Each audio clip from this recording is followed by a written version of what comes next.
আজ আমরা শুনব হিতোপদেশের পাতা থেকে উঠে আসা দারুণ এক গল্প, বন্ধুত্বের গল্প। কিন্তু এটা কোনো সাধারণ বন্ধুত্বের গল্প নয়, এটা 4 অসম বন্ধুর গল্প। চলুন দেখি কিভাবে তারা মিলেমিশে এক অটুট বন্ধন গড়ে তুলেছিল। ভাবুন তো একবার, 4 জন একদম আলাদা স্বভাবের বন্ধু, তারা কি পারবে একটা বড় বিপদকে একসাথে হারাতে? এই প্রশ্নটাই কিন্তু এই গল্পের একেবারে কেন্দ্রে।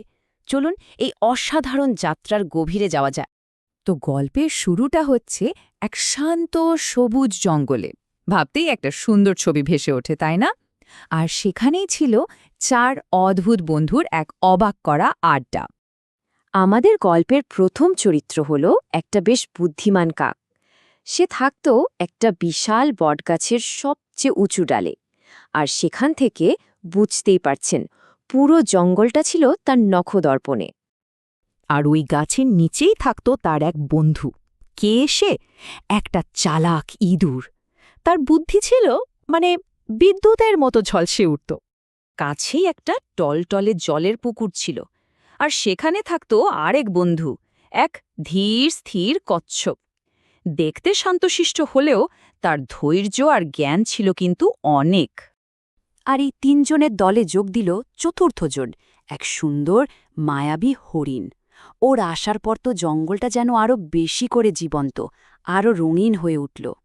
দেখুন, একজন থাকে আকাশে, একজন মাটির নিচে, একজন জলে, আর আরেকজন বনের মধ্যে। কি অদ্ভুত কম্বিনেশন, তাই না? এত আলাদা হওয়া সত্ত্বেও তাদের বন্ধুত্বটা ছিল একেবারে অটুট, মানে পুরোটাই বিশ্বাস আর ভালোবাসায় গড়া।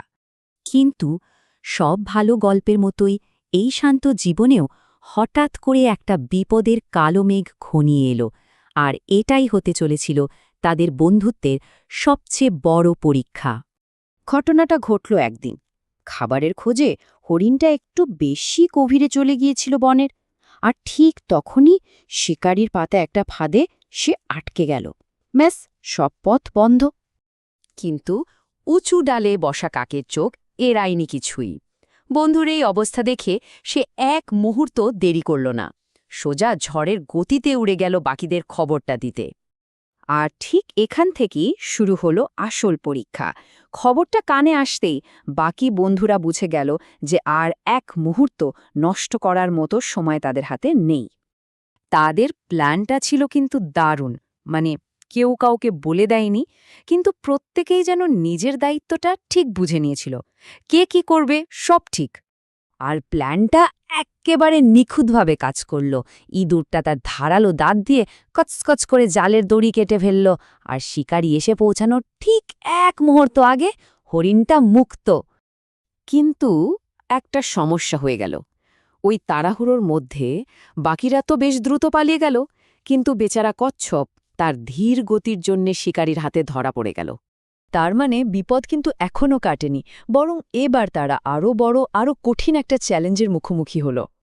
এবার তাদের দ্বিতীয় প্ল্যানটা ছিল আরও চালাকির, আরও বেশি ঝুঁকিপূর্ণ। এই প্ল্যানটা সফল হওয়ার জন্য দরকার ছিল নিখুঁত বোঝাপড়া আর টাইমিং।